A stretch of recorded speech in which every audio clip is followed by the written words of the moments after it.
It was like probably the most amount of adrenaline coding ever while making the proof of concept. The second exploit was very hard. I was less convinced that somebody else would be able to figure it out. The entire situation could have been less bad had a bunch of auditing firms not started talking about what the exploit was on Twitter, because that definitely pointed black hats to it and accelerated them figuring out issues.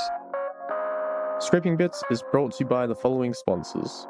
MEV Protocol. Maximize your ETH staking value with MEV ETH exclusively on mev.io. And Composable. Execute any intent on any chain. Coming soon to mantis.app. That is mantis.app.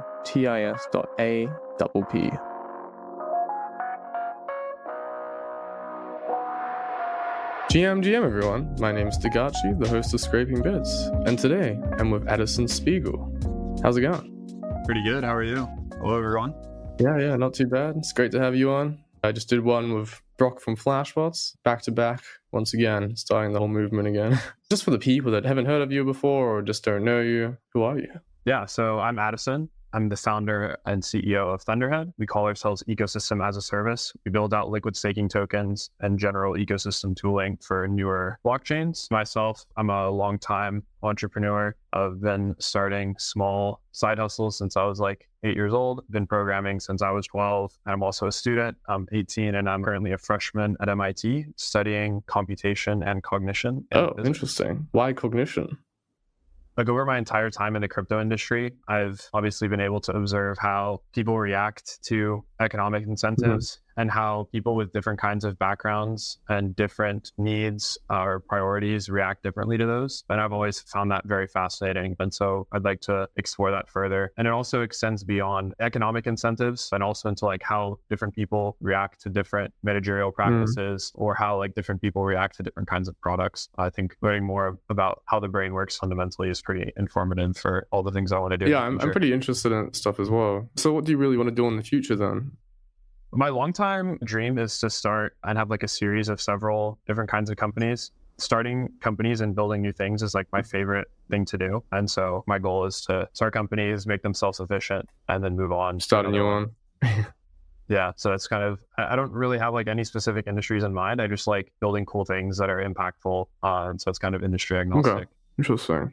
And so what did you do before you got into crypto then? You're an entrepreneurial guy and very interested in these things. So I imagine you did a whole bunch of tinkering and whatnot. But yeah, what did you do before crypto?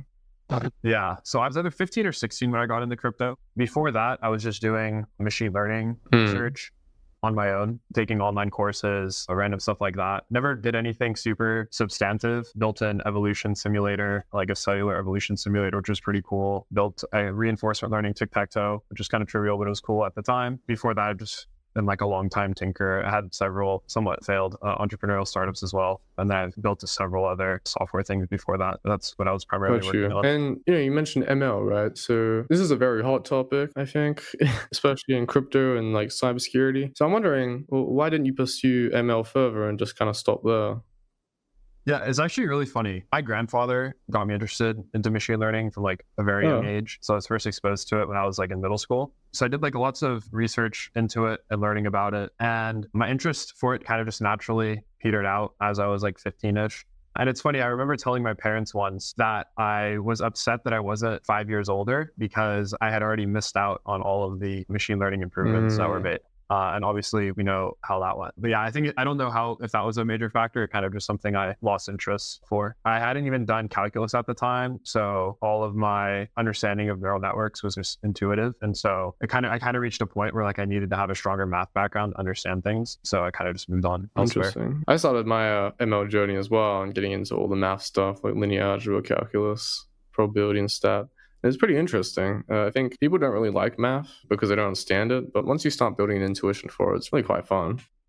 Yeah, the hard thing about it is applying it practically to ML or ZK. I think ML is way harder than ZK because you need money to host a server and it's kind of a data problem. So you need all the data, and if you build anything, it's kind of hard to compete against these giant teams, and unless you do something very niche, so like crypto cyber, live detection, or even like exploit generation, like what Pentestify is doing. But they build their own models, right? Like all these people build their own models, and I think that's pretty cool. But obviously, it's pretty hard to get into that kind of expertise of years of experience of tinkering, because, it's a data thing, you got to train it. But, we're in the age where it's very interesting and it's going to be like very revolutionary. I don't know how long it's going to take, but we're already seeing like big movements with ChatGPT, which isn't even that big relative to what's going to come, kind of like the early days. But I definitely think it's worth learning as well, especially the math. The math will never not be useful, I think.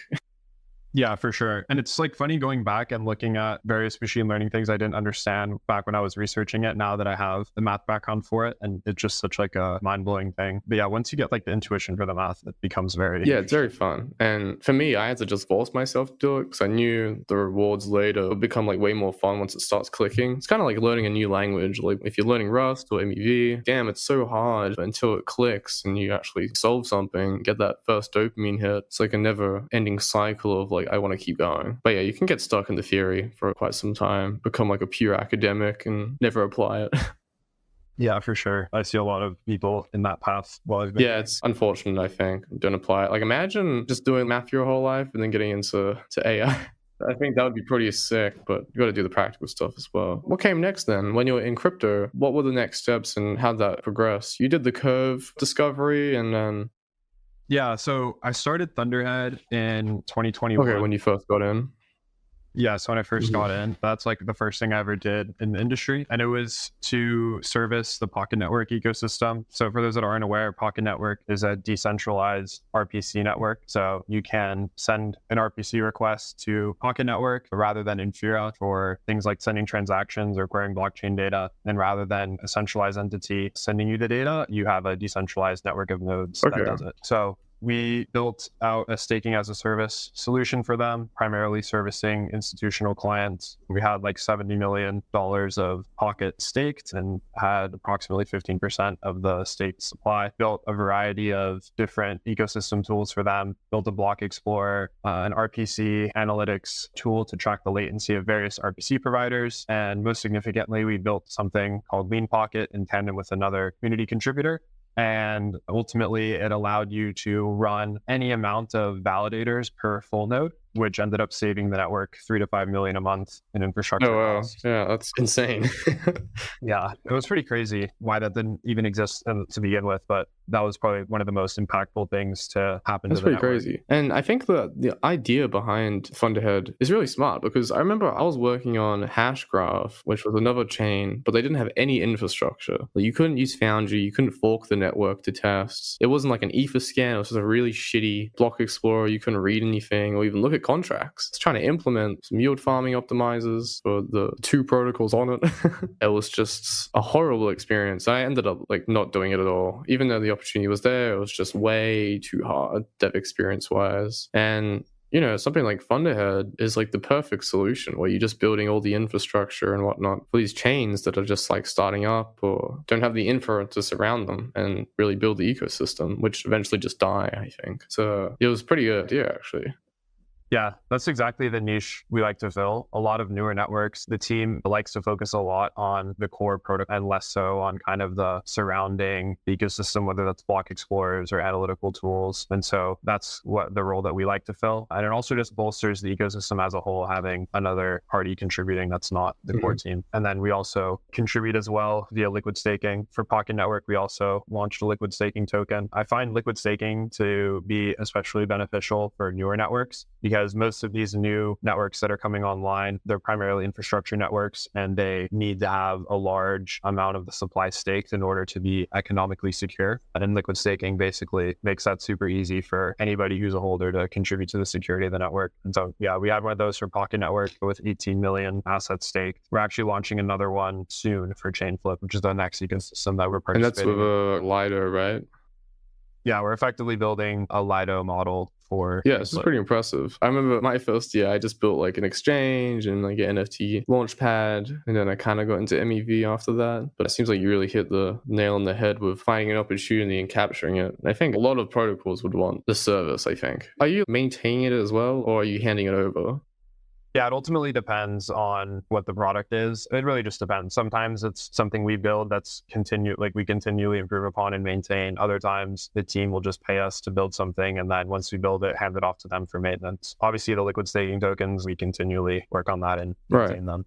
Yeah, just really just And did it depends. start as just like a passion project, or did you just like reach out to someone and say, hey, we're going to build this? And then they're like, oh, okay, yeah, do it for us and we'll buy it off you or something like that? Yeah, so it just started. I was just joined the Pocket Network, and I just realized that there were so many different things that needed to be built, and I just started working on all those things. And then eventually the staking opportunity became pretty significant, and so I hired a team to help Yeah, build that's that super out. cool. And you guys are entirely self-funded as well. Even more impressive. I think people that start off with just the wit and the want to do things will always come out on top because it's not money driven or anything. It's just the passion to do it. And, you know, if you have the passion, money just kind of follows as well. Eventually you get good, right? So if you're passionate about something, you're always going to do it and then do something good. People fund you, etc. Now you have a team size of 7. So how do you really manage a team like that, especially at such a young age? I think it's something people don't really experience.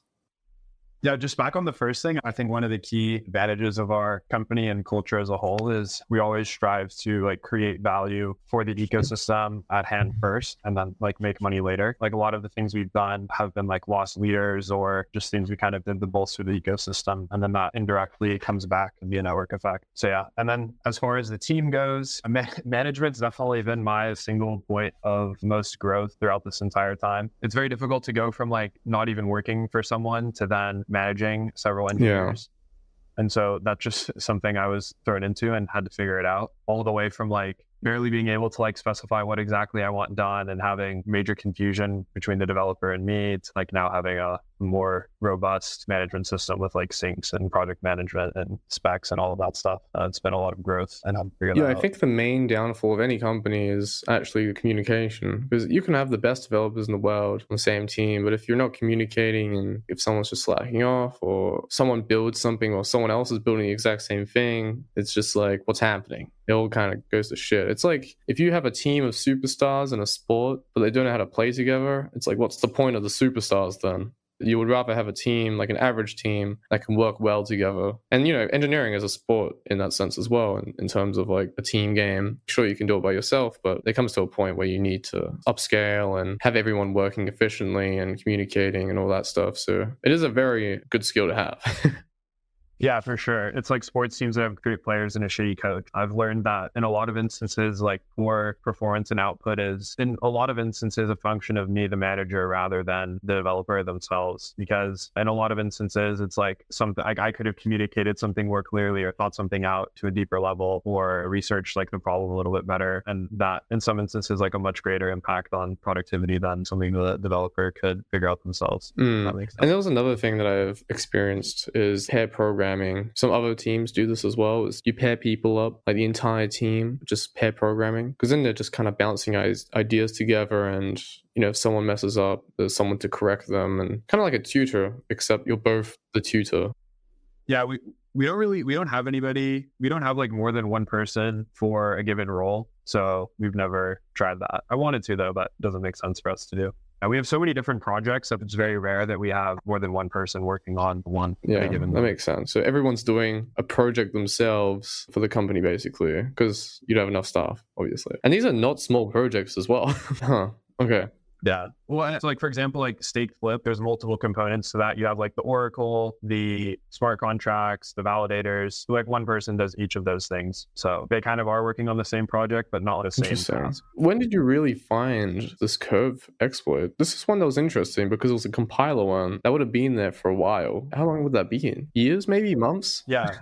Yeah, I think it was there for the compiler issue was there for like 2 years. I've always been really interested in security. I've always found all of the hacks and all of the bugs and bug bounties that people have gotten to be very interesting. And so anytime there's been some sort of major hack or major bug bounty, I always like reach into the exploit and try to understand how it works. And then anytime someone like PeckShield tweets about an exploit on Twitter, I always go look immediately to try to figure out what happened and to learn about it. And doing that actually ended up being very profitable for the Curve thing, because I was just on Twitter. I saw that the Curve ETH pool was exploited. I was like, oh, wow, that's crazy. I went and looked at it. And keep in mind, this exploit had already happened. So someone had already exploited the compiler bug and had drained, I think, like $15 million or something. By the time I got to the pool to like look at it and see what happened, there was 5,000 or 6,000 ETH left in it and like 10 Curve. And when I saw that, I was really confused why that ETH was still there, because of like stable swap invariance when the asset values are significantly out of whack. It should mean that you should be able to swap a very small amount of one asset for a huge value of the other asset. And so when I tried to simulate a swap to test that out, it failed. And from doing a bunch of fuzz testing for stake flip, I had worked a ton with curve contracts. And so I knew that anytime that the balances were significantly disproportionate, there would be some sort of rounding error that would like cause it to just brick. And so I checked the internal balances of the pool to confirm that this was the case. And the internal balances were A, not aligned with how they actually were, and B, ridiculously out of line with reality. And so I read through the rest of the contract to figure out like which functions would cause a sync to the internal accounting to the actual balances. And it turns out there was just one function called claim admin fees that would effectively calculate how much fees the pool has accrued, send that to the curve governance, and then also sync the internal accounting with the actual balances. And so I tried to simulate that call and it failed. And so from what I mentioned before with the rounding issue, I realized that you could just donate some amount of curve, call claim admin fees, and then the pool would become unbricked and you'd be able to swap for thousands of ETH for a tiny amount of curve. So I made the proof of concept, donated 100,000 curve, claimed the admin fee, and then swapped to like 200,000 curve, and you get 3,500 ETH in return. And keep in mind, 200,000 curve is 80 grand, and 3,500 ETH at the time was like just under 7 million. Yeah. So good swap. Yeah, pretty good swap.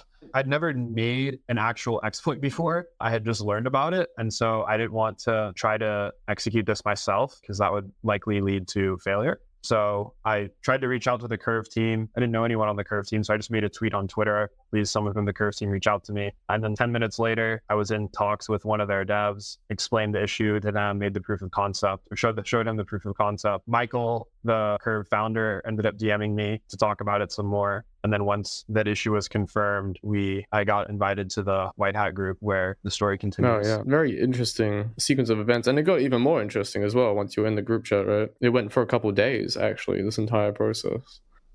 Yeah, so like once I got into the group chat, I shared the exploit with other people. All their auditors were there as well working on it. So I shared this with them. One of them converted it into a flash loan template. And then they actually inadvertently leaked the exploit to the mempool, which is a definite no-no because it got picked up by a generalized front runner who just copied the payload, submitted a higher fee, and took the 7 million. Yeah, I think a common thing with Whitehats actually at the moment is they don't know about MEV or even private mempools like flashbots. And it's such an obvious thing where you literally just switch the RPC and send a private bundle or private transaction, but nobody knows about it. And it's a core thing about security, and it just completely removes the front running aspect. So yeah, pretty interesting. But I mean, getting front ran, like the first one got front ran, and then you had to do another one. So it was actually 2 exploits.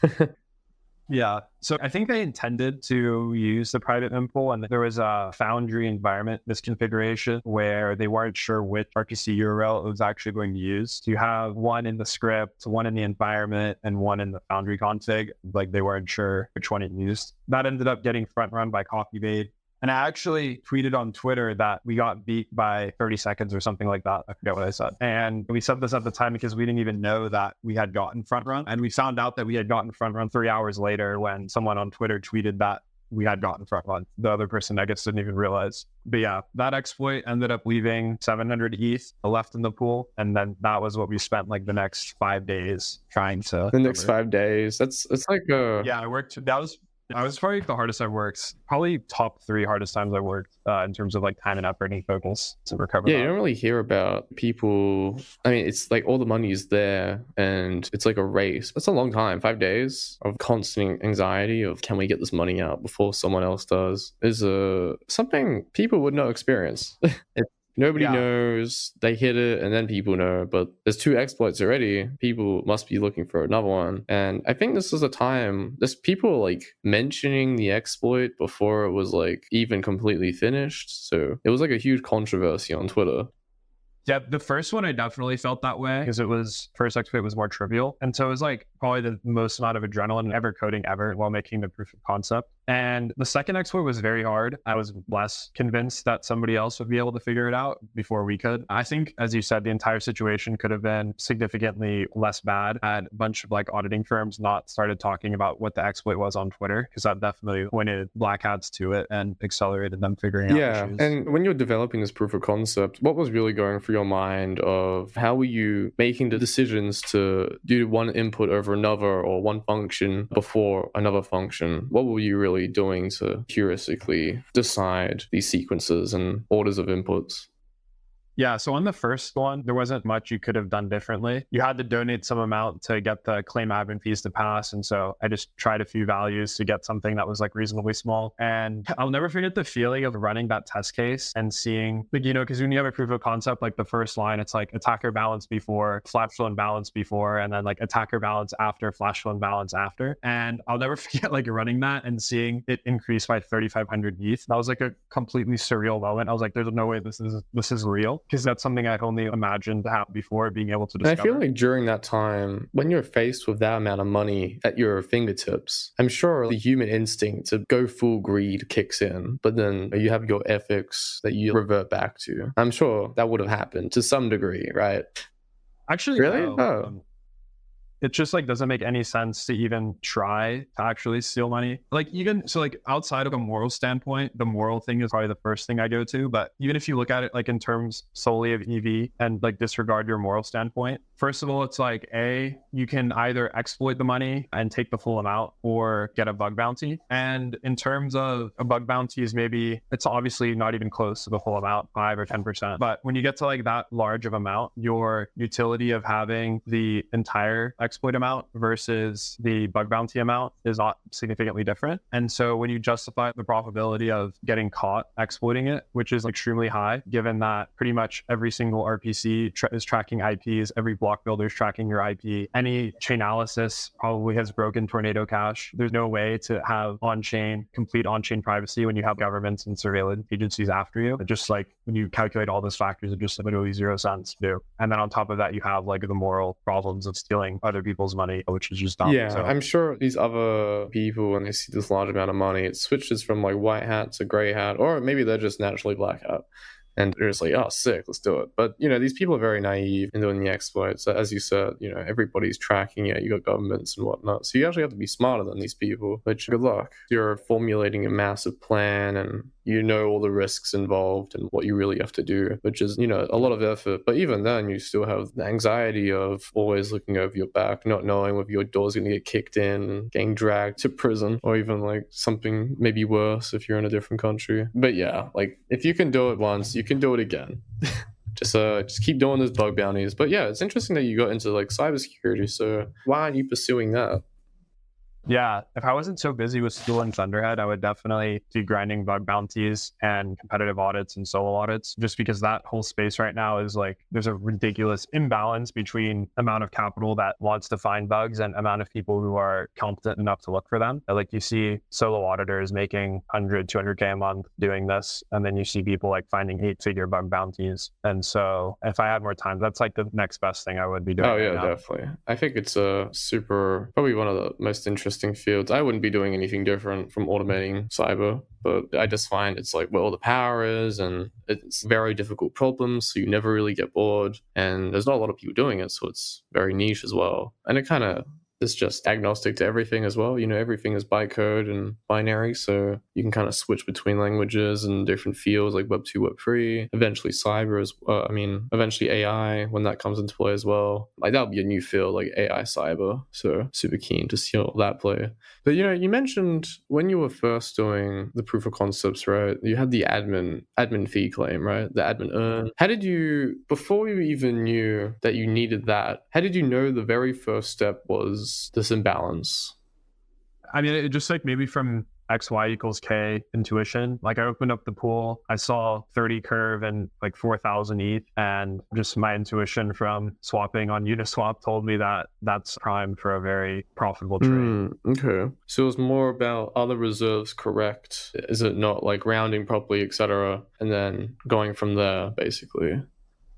Yeah, well, just like effectively there's several thousand ETH in the pool and like a few dozen curve. And so if you just calculate the spot price of that, you have one curve for several. Okay, got you. And then the aim was to unbrick it. So you look for the functions that enable that, and there was only one function. And so you try and formulate a sequence that allows you to do that and then get back into that swap. Yeah, pretty much. Like the claim admin fee basically allows the pool to become functional again. And then once the pool becomes functional again, you can swap some amount of curve to get. Okay, got you. And how did you know how much to really donate as well? I just tried a bunch of amounts like fuzzing until I basically just manually fuzzed it with like mental binary search to figure out the lowest amount possible. Okay, interesting. Because it would have been, when you donate it, it switches the reserves up a bit, right? Yeah, it increases the curve amount so it passes. Like my hypothesis was it wasn't passing before because it was too small. So like there was some rounding that would happen, to make it divide by 0. And so you just have to get it sufficiently large so that it doesn't round to 0. And what was the original hack that caused all of this? It was like a reentrancy, right? Because the Vyper compiler wasn't, like, the reentrant feature they added wasn't correct. Yeah, so the original exploit was Vyper has a feature called some function decorators called reentrant locks. Effectively, what those do is when you call the function, at the very beginning of the function, it sets the storage slot to 1, and it only continues if the storage slot was originally set to 0. So that way, if there's a reentrancy, the storage slot's set to 1 and the function will revert because that would be causing a reentrancy. But what they did wrong was that in specific versions of Vyper, the compiler reentrant lock used different storage slots. So you could effectively only block reentrancy for one specific function. And so cross-function reentrancies were possible. And so what the exploit was, you would add some liquidity to the pool. Then you remove liquidity, and then it would transfer you the ETH prior to updating the D value of the pool, which is effectively kind of like, it's analogous to K for Uniswap v2. And so it would transfer you to ETH before updating this D value. And so when it transfers you to ETH, that calls a fallback function on your contract, which then allows you to call remove liquidity. Again, it was an exchange. So first you could call exchange, and then you could perform a swap while you're like in the middle of a remove liquidity. And then once you perform the exchange, you add liquidity again, and then remove liquidity completes. And this cycle basically allows you to take out more money than you put in. Interesting. And you mentioned post-mortem research. So what was your strategy to really get to understand everything once it already happened, and then eventually dive deep into, okay, what else is there? What can I do? In what sense? Like after the exploit happened? Yeah. You know, when people were tweeting or on Twitter, you obviously were curious and went to investigate, but then you had to do research on what is possible. Why did this happen? What is the state now? And is there still exploits? Like, I think a lot of people in general just use these transaction explorers, and it kind of makes like a graph for you, and then you read other people's postmortems and then go figure it out because you have some context. But maybe it was like just so, rapid that you didn't have time to do that, and so you have to do it manually from scratch basically. So yeah, what was your kind of go-to strategy to really understand it quickly? Yeah, so curve V2 math is very difficult to understand. And so the first exploit didn't really require any knowledge of V2 math, because you can kind of like black box all of that away and just think about it in terms of like a mispriced pool that's unbricked, and you need to, or a mispriced pool that's bricked. And in order to take advantage of the mispricing, you have to unbrick it. And that doesn't require V2 math. But the next exploit, I knew intuitively that it was still exploitable because there was several hundred ETH left in the pool and a small amount of curve. And by the previous exploit's logic, like you should still be able to retrieve those funds. Except this time, the donation didn't work, because you would have to donate several tens of millions of curve to donate instead to unbrick it, which is then not profitable. So I looked at the original exploits on the curve. There was no like postmortems or anything out at the time, so I just had to like analyze it myself and figure out what happened. So I just opened it up in Falcon and then saw this like add liquidity, remove liquidity, and then re-enter exchange, add liquidity kind of pattern happening over and over again. And so I started another exploit template kind of implementing this pattern, and then tried it a few times. And with the parameters that the original exploiter used were kind of naive. Like had they done proper parameters, they could have drained the entire pool and not left any left. But this time the parameters were naive, and so it didn't work for this smaller amount that was left in the pool. And so I just had to adjust these parameters to make it work. And this was like, that sole act was the focus of the 5 days that it took. And that was like us, several other white hats, and like the curve team all working on it, because it's very difficult to understand curve math by itself. And then when you're doing half of the curve math and then restarting the curve math and then finishing it after you've already done some other computation, it gets even more complicated. So in some sense, we just treated the math as like a black box and kind of just tweaked parameters and understood how the different tweaks affected outputs, then tweak the parameters accordingly. Interesting. And then you eventually had to put in all that curve to get it to work again, which is when you flash loaned? Yeah, so I forget the exact amounts. I think the flash loan amounts were like some amount of ETH. I think it was a few hundred ETH and some few millions of curve with the flash loan donations. So you effectively flash loan, donate, and then repeat this reentrancy cycle I mentioned earlier with like custom parameters, and then that. Right. So you had to basically redo the original hack, but with the extra step of the donation to reset it, basically. Okay, interesting. And you did it all manually. You didn't do any fuzzing to get the actual values to donate. Yeah, so there was some other people in the group who were working on making some simulations for it. The problem is it's pretty hard to simulate, hard to fuzz, because the original parameters we inputted were like on the order of like 10 to the 20. And the inputs that like actually ended up being the ones we needed were like on the order of 10 to the 3. And so maybe a fuzzer might not have like been able to go in that wide range. And then there's so many different loops as well that I think it would have just been infeasible computationally for like a fuzzer to just go through everything. Obviously, if we had more time and full understanding of the math, then we probably could have done it and it would have been easier.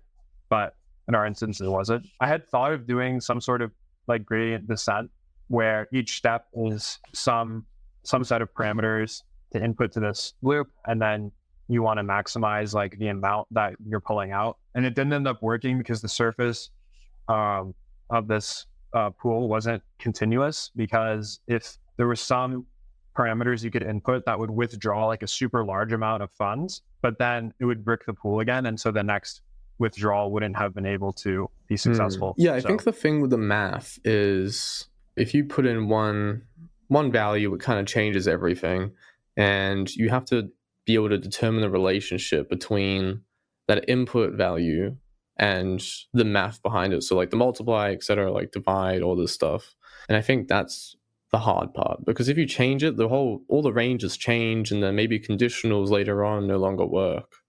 And I think that's why the fuzzing is hard in general. So it's like a problem of what specific ranges do you need to be able to bypass the conditionals later on in the function to be able to, obviously take out all the money. But yeah, you have to figure that out somehow. And you guys basically just like brute forced it in some way. And then what would you say was the feedback loop in this kind of brute forcing you guys did to really get to the point of deducting it by 17 powers, right? Yeah, it was basically just like trying random numbers and seeing what happened.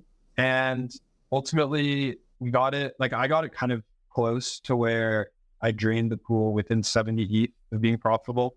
And then Robert from OtterSec tweaked the parameters even further and got it to like 30 ETH of profitability. And ultimately he realized that, kind of abstracting all the curve math away, that this operation allows you to inflate the amount of, like, in a way, he figured out like what this loop is doing to the pool rather than how it does it. And what it did is increase the pool's perceived balance of curve so that it put the ETH at a very significant discount, even though there is very little curve in the pool. So he did this, he kind of figured out that pattern. And then after that, I realized that this kind of effect happens regardless of how much ETH you're adding to the pool. And so that's why we like decreased the amount of ETH to add from 10 to the 20 to 10 to the 3, just to be the bare minimum for this reentrancy to happen. And then that ended up. So you're trying to find the minimum amount to get to basically pass the conditional. You want to add as little funds to the pool as possible and take out as many as possible while preserving that the pool works. Yeah. So, I mean, you guys could have just started at 0 then went up, right? So why did you start so high up initially? That just because that's what the original exploit was. Oh, okay, right. That makes sense. And so we didn't really like fully understand how it worked. And so, yeah, we just started. And there's like intuitively, it's kind of weird that it did work with such a low amount. That means just the original hacker just had a very bad input then. Why do it so hard if you could do it very small? I mean, so high instead of much smaller. So just trigger the reentrancy initially. Yeah, I think the attacker... Well, so the attacker was pretty sloppy. They submitted into the public... I think most people do, though, unless they actually know what they're doing. Yeah. So I think this person maybe just stumbled upon this and found something that like drained some money and then submitted it, as it like the parameters weren't sophisticated, and then also not using private RPC is pretty unsophisticated as well. So yeah, I wonder, I wonder about the hackers that actually use private mempools and plan for this like in advance. I feel like a majority of them is more just stumble across it and then like, oh my god, like the adrenaline rush, and then you're trying to do it as quick as possible so no one else gets it. Because I think it might be like a timer in their mind before someone picks it up, and that's probably why they don't optimize it as much or even think about the consequences and whatnot. So I think that happened with the index finance guy. Like he got caught and someone made a whole video on him. Yeah, that guy was like, yeah. I mean, he was like talking to the team, like he was asking the actual team questions about the math to like understand how he could exploit it, then exploits it and makes a Twitter account talking about himself and how he's like a math person or whatever. And so I think like some combination of those two factors is how you got caught. It doesn't make sense. If you're going to hack something, why talk about it publicly? Yeah. There's most hackers seem to be pretty weirdly dumb, but in some instances that's good because then it means more funds can be recovered. Yeah, of course. Yeah, it's just kind of weird though, like the egotistical, and I think it's always the young people as well. I've only seen a few people in like their 30s. I remember seeing one guy in his 30s get picked up, but he was like, he had a very impressive like resume or history. He was like at AWS and Google. But I think majority of the hackers are kind of just teenagers, unfortunately. The Euler hacker was like 20 or something. And he had literally no idea what he was doing. Repercussions, like, oh, okay, now I'm in prison. Yeah, it just makes no sense. It's very bizarre. That's interesting. Yeah, the whole... Do you think you could actually automate this to a point? Like, if you were to automate this entire hack, what would you do, theoretically, to first be able to identify that there's something here, there's a trigger? Like maybe the trigger would be like, oh, this insane exchange rate with ETH would be the trigger, right? But then you have to figure out like how would you get that, and you've already done it in your mind. So I guess how would you turn that into a program? Is this alpha for your security? No. Oh, yeah. Essentially, if I had to automate it, I don't know. I think a bot wouldn't have been able to kind of maybe come up with the exploit originally, but like maybe if you told a bot like this is a possible avenue for an exploit, like help me figure out how to save the money faster, that possibly might be an avenue. But I doubt there's like a generalized thing you can look. I mean, maybe there's like trivial things like, oh, like fuzz reentrancy on all these contracts to like see if you can, but maybe that's like pretty hard to do. Yeah, really. I think the initial ability to withdraw, because it's not just a withdrawal, it's a swap. That's the thing. It's not like there's a strict withdrawal function, deposit function. It's more of an exchange that was vulnerable instead. So it was just a crazy exchange rate, which was ultimately the hack. It'd be interesting. I think you would have to somehow recognize that the exchange rate is ridiculous, but then figure out the sequence to, well, it was also bricked, which is an interesting thing. So it wasn't like, oh, you have to manipulate it in a way like Oracle manipulation, but it was more of like unbricking a system to then be able to use it, which, then when you get into the math stuff, it was an input of a number and you're trying to find how can I get the minimal amount. But as you said, you guys just randomly brute forced it. So maybe there was another way of like systematically finding out the minimum amount or like the relationship between the values and what the input was versus how it interacted with all the other variables in terms of math. You can think of people. I think the initial instinctive solution to that would be formal verification, but that wouldn't give you the optimal or minimal amount though. So that's the only issue. It'll just give you a random one that solves it or doesn't solve it. Yeah, I mean, you could like give it enough time, like construct a proof for like given certain pool state, like the optimal parameters to use to take the most amount possible. But that requires like fully understanding the math, which wasn't really feasible given that timeline. And I think this was quite a simple exploit actually as well, because it didn't utilize multiple contracts, like cross contracts that weren't really related in any way. It was just like all within the same protocol, so which is like great for reducing complexity. Yeah. The ones that are very interesting are the ones that like interact from protocol A and protocol B. They have like this kind of relationship inherently, and then you have to kind of like formulate different functions and different sequences to get to an unintended state. Because, you know, human error, there's always something, right? I mean, this thing was 2 years old, so imagine what else is out there. But yeah, man, I'm super excited to see how it all plays out for you. Hopefully you get into the cybersecurity space, man. I think you have a bright future there, especially, you know, finding this so early and being interested in the postmortems as well and diving deep into that. I'm personally trying to do that right now. I find it kind of difficult, mainly because I've never done it before, but I'll eventually get there. You can even try live streaming postmortem stuff as well. That's what I think I'm going to try and do, just to kind of like share it. But it's interesting though. Yeah, I saw it too. I saw you tweet that. I think that'd be interesting to like watch and Pickle Finance one right now. I find that one probably one of the hardest or most complex ones out there. And I think going from the very complex ones just makes the other ones very simple and like easy to recognize or do, you know? So, and you know, if you get the pinnacle of hacking in Web3, you should be able to, you know, do the easy ones. But yeah, it's very important to understand stuff at its very lowest level, in my opinion, because then everything else just becomes much simpler. Because a lot of people with the postmortems now are just, actually all of them really, are really just, you know, explaining what happened, but they never explain why did the hacker choose to do this function over the norm? Why did it divert? Why did he divert into another sequence? What made him think about going into this other sequence rather than going like a normal execution path? It must be a trigger that these people think about, right? So that's my kind of point of view. And, you know, if you want to get good at it, why not study the actual ones that happen that take hundreds of millions, tens of millions? So you got all the source material right there. You just got to put in the work. But yeah, man, it's been great talking to you, Addison, and I think you've got a bright future ahead of you. You're just starting MIT and, you know, running ThunderHead. It's going quite well, and I'm sure you'll get into cyber later down the road. Hopefully, you'll get pilled in and you'll do it full time. Yeah, it's something I've been ever wanting to do more in it. Yeah, so. I'm like, didn't Curve offer you a job after that?